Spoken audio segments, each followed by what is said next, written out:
Bismillahirrahmanirrahim. Assalamualaikum warahmatullahi wabarakatuh. Anak-anakku, mari kita awali pembelajaran kita pada pagi hari ini dengan berdoa bersama. A'udzu billahi minasy syaithanir rajim. Bismillahirrahmanirrahim. Raditu billahi rabba wa bil islami dina wa bi Muhammadin nabiyyan wa rasula. Rabbi zidni ilma warzuqni fahma. Amin. Baik anak-anakku, kita lanjutkan pembahasan kita tentang ketentuan pembagian harta waris menurut ajaran Islam. Pada bagian sebelumnya 1, 2, dan 3 telah kita bicarakan ketentuan pembagian harta waris menurut syariat Islam.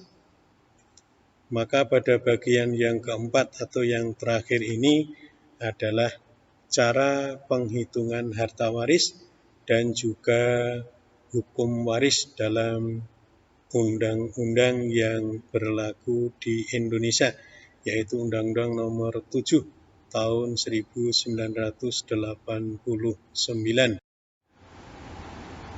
Anak-anakku, kita awali dengan penghitungan harta waris. Ada beberapa langkah penghitungan harta waris. Yang pertama, menentukan ahli waris.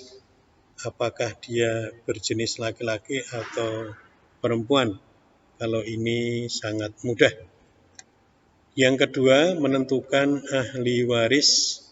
Apakah ahli waris dzawil furud atau ahli waris asobah? Tadi ahli waris dzawil furud adalah ahli waris yang bagiannya sudah ditentukan, dan ahli waris asobah adalah ahli waris yang menerima sisa harta. Yang ketiga, menentukan ahli waris itu terhijab atau tidak. Yang keempat, menentukan ahli waris yang terhijab hirman atau terhalang sehingga dia tidak mendapat bagian sama sekali. Kemudian yang berikutnya adalah menentukan apakah ahli waris itu terdiri ahli waris dzawil furud saja atau asobah saja, atau terdiri dari ahli waris dzawil furud dan ahli waris asobah. Dan yang terakhir, menentukan apakah harta waris tersebut sudah dikeluarkan untuk keperluan si mayat. Maka jika belum, harus dikeluarkan hak-hak si mayat terlebih dahulu dan sisanya baru dibagi kepada ahli waris yang berhak. Tadi sudah kita pelajari hak-hak si mayat, diantaranya adalah kalau harta itu sudah sampai 1 nisab dikeluarkan zakatnya, kemudian kalau masih meninggalkan hutang piutang maka harus dibayarkan dulu, kemudian juga dibayarkan keperluan untuk perawatan atau termasuk pemakaman jenazah. Ada beberapa kasuistis dalam pembagian harta waris anakku. Yang pertama ada namanya rot. Apa itu rot? Rot yaitu pembagian harta waris kepada ahli waris yang ada pertalian darah dengan si mayat yang bagiannya lebih dari yang berhak menerima.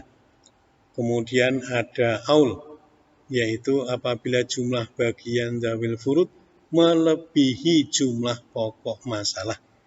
Dan dalam hal ini, angka bagian masing-masing ahli waris dzawil furud tetap hanya pokok masalahnya, kemudian berubah menjadi bagian masing-masing mendapat lebih kecil dari semula. Kemudian ada al-ghorowain atau al-ghorobatain, yaitu apabila ahli waris terdiri dari istri atau suami serta ayah dan ibu, karena sesuai dengan ketentuan laki-laki 2 kali bagian perempuan, maka ibu mendapat 1/3 dan ayah mendapat 2/3. Berikutnya adalah contoh penghitungan harta waris. Seseorang telah meninggal dunia dan meninggalkan harta waris sebanyak 100 juta. Ini karena contoh kita cukup banyak. Harta waris tersebut harus dikeluarkan zakatnya 2,5% dan wasiat sebanyak 1.500.000 rupiah. Sedangkan ahli waris yang ada terdiri dari ibu, istri, seorang anak laki-laki, 2 anak perempuan, nenek, seorang saudara perempuan kandung, dan paman. Berapa bagian masing-masing? Nah, ini kita kembali kepada contoh tata cara penghitungan atau langkah-langkah penghitungan harta waris.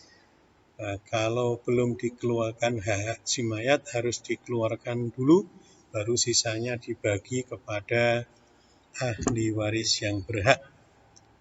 Kita ketahui jumlah harta tadi adalah 100 juta rupiah, kemudian harus dikeluarkan zakatnya 2,5%.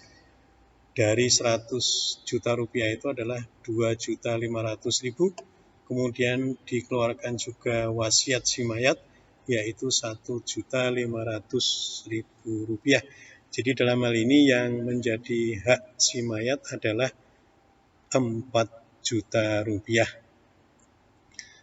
Jadi harta waris yang akan dibagikan kepada ahli waris dari 100 juta dikurangi 4 juta masih ada 96 juta rupiah.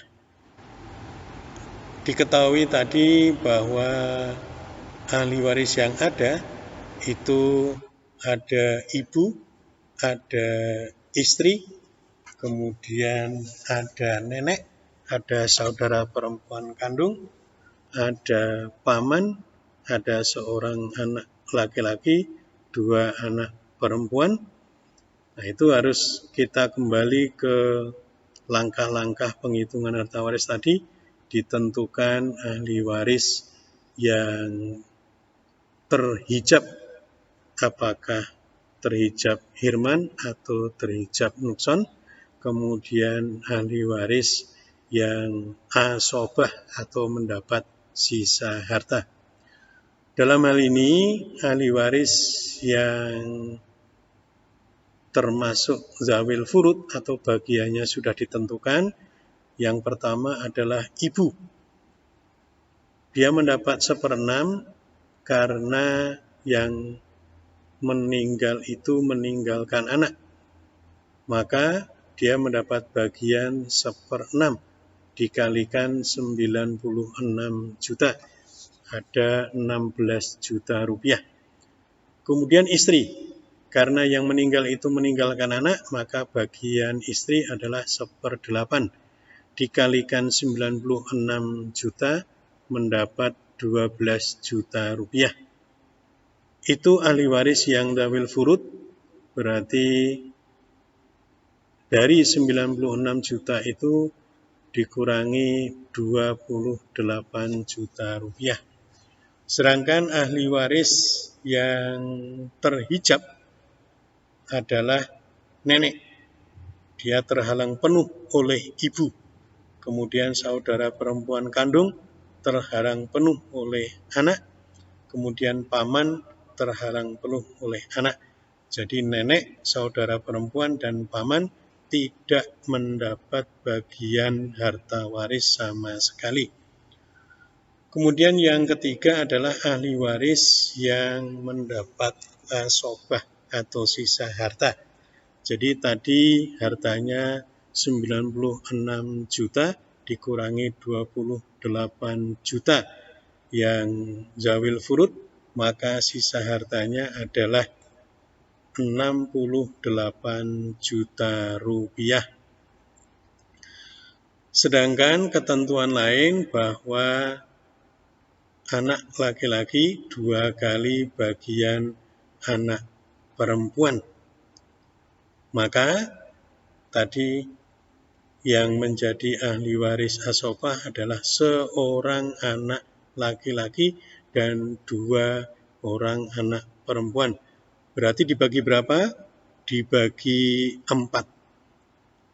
Seorang anak laki-laki mendapat 2/4 dan 2 anak perempuan mendapat 2/4. Dari berapa? Dari sisa harta, yaitu 68 juta rupiah. Sehingga seorang anak laki-laki mendapat 2/4 kali 68 juta, dia mendapat 34 juta, dan 2 anak perempuan mendapat 2/4 kali 68 juta, mendapat 34 juta, sehingga masing-masing anak perempuan itu mendapat 17 juta rupiah.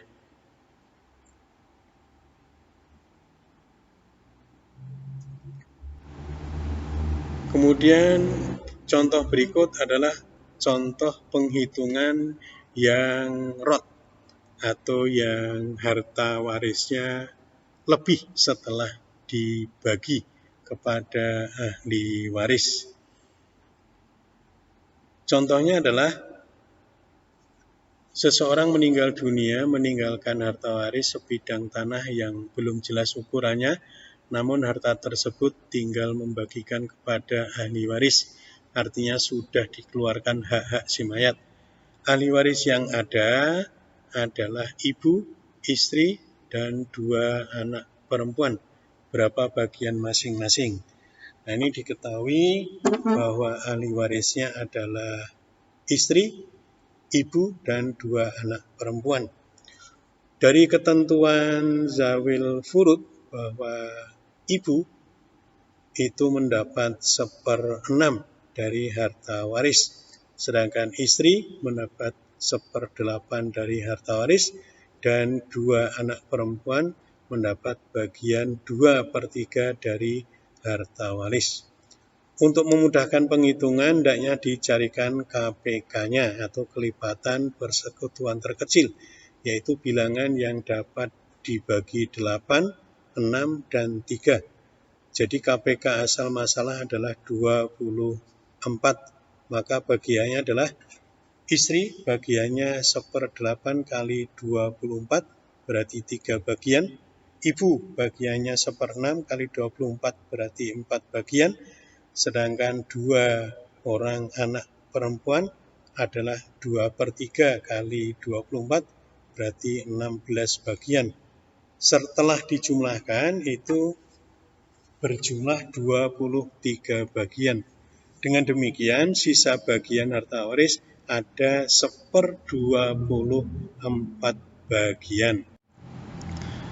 Maka sisa tersebut adalah untuk ibu dan 2 anak perempuan, karena istri tidak ada hubungan darah dengan yang meninggal dunia, dalam hal ini suami. Nah, kemarin sudah kita bicarakan bahwa sisanya itu dibagikan kepada ahli waris yang ada hubungan pertalian darah. Sehingga cara pembagiannya adalah dengan cara perbandingan.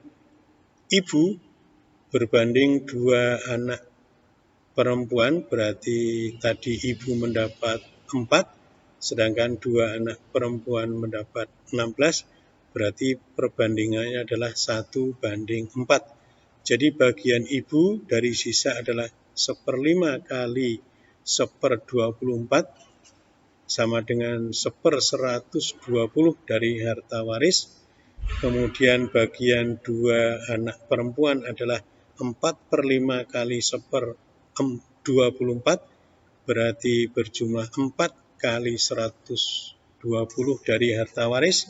Kemudian bagian ibu seluruhnya adalah 4 plus 1/120 sama dengan 1/120 dari harta waris, dan bagian 2 orang anak perempuan seluruhnya adalah 16 plus 4/120 bagian. Nah, untuk jumlahnya berapa tinggal menguangkan saja harta waris yang tadi masih berupa sebidang tanah. Terus tinggal mengalihkan, kemudian tanya kepada kalkulator, akan ketemu berapa masing-masing mendapat bagiannya. Berikutnya anakku adalah contoh penghitungan yang aul. Apa tadi aul? Yaitu harta yang setelah dibagi ternyata atau kurang. Nah, bagaimana cara membaginya? Ini sebagai contoh, seseorang meninggal dunia dengan meninggalkan harta sebanyak 6 juta. Ahli waris yang ditinggalkan terdiri dari suami, ibu, seorang saudara perempuan kandung, dan seorang saudara perempuan seibu. Berapa bagian masing-masing? Kita lihat di Dzawil Furud, bagian suami karena tidak ada anak, maka bagiannya adalah setengah dikalikan harta 6 juta, berarti suami mendapat 3 juta rupiah. Kemudian bagian ibu karena tidak ada anak mendapat 1/3 kali 6 juta, berarti mendapat 2 juta rupiah. Kemudian bagian seorang saudara kandung itu setengah dari 6 juta mendapat 3 juta rupiah. Bagian seorang saudara seibu adalah 1/6 kali 6 juta mendapat 1 juta. Sehingga dijumlahkan ada 9 juta. Sementara harta yang ada hanya 6 juta. Maka terjadi kekurangan 3 juta. Bagaimana menyelesaikannya? Ini tata caranya.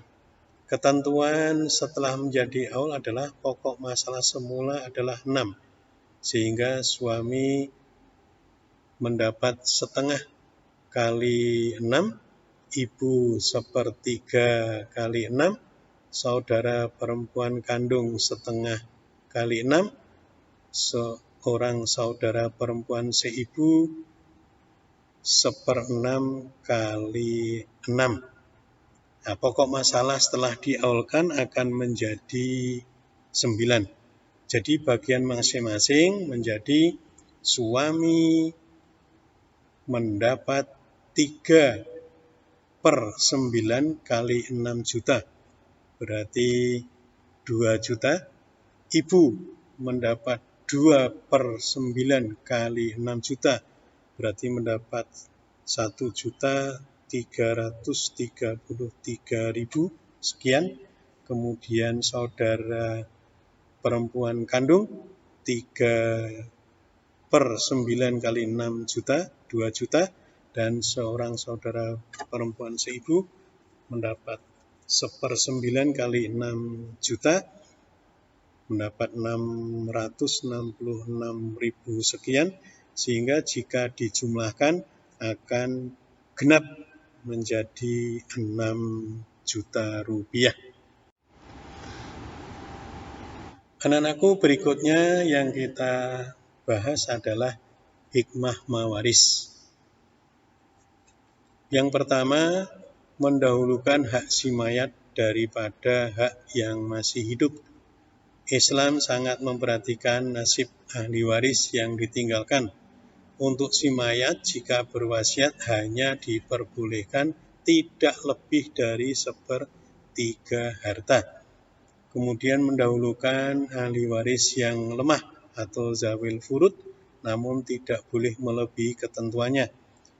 Yang berikutnya adalah mengangkat derajat wanita, karena sebelum Islam datang, wanita tidak mendapat warisan. Sedangkan yang berikutnya adalah sebagai tanda rasa kasih sayang antara si mayat dengan ahli waris. Termasuk juga hikmah waris adalah meletakkan dasar-dasar keadilan terhadap ahli waris, karena tidak membedakan besar kecil dari ahli waris itu. Kemudian juga menghindarkan manusia dari makan yang haram atau yang tidak berhak. Kemudian menjauhkan sikap serakah dan rakus karena sudah diatur bagiannya masing-masing. Kemudian perbedaan pembagian didasarkan jauh dekatnya hubungan ahli waris dengan si mayat. Termasuk ahli waris juga memberikan petunjuk bagi kaum muslimin agar giat bekerja. Jadi walaupun sudah meninggal dunia, masih bisa memberikan harta waris dan memperhatikan ahli waris yang ditinggalkannya. Kemudian sekilas anakku kita bicarakan juga tentang wasiat.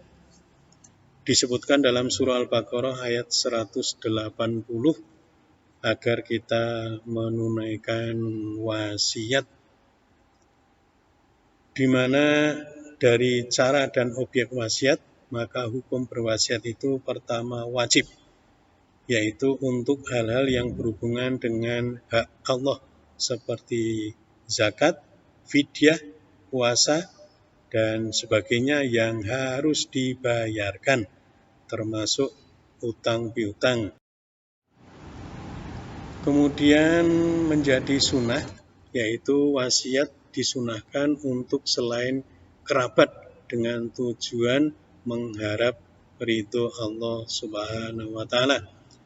Wasiat itu makruh apabila hartanya sedikit, sedangkan ahli warisnya banyak. Dan wasiat itu menjadi haram apabila harta yang akan diwasiatkan untuk tujuan yang dilarang oleh agama.